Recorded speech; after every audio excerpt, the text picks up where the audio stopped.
నేను మీకు ఒక యథార్థం చెప్తున్నాను ఇవాళ.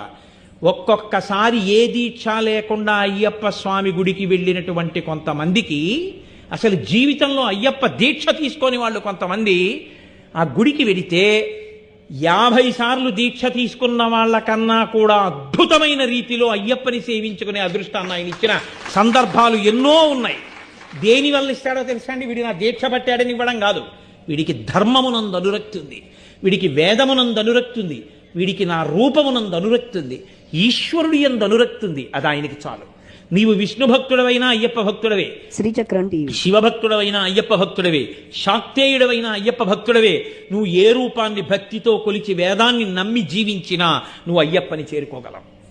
అది ఆయన గొప్పతనం. శివకేశవుల యొక్క అభేదమైనటువంటి రూపం, అంతటి గొప్ప స్వరూపం, సమస్త దేవతా సమాహారము. అటువంటి మహాపురుషుణ్ణి సేవించడానికి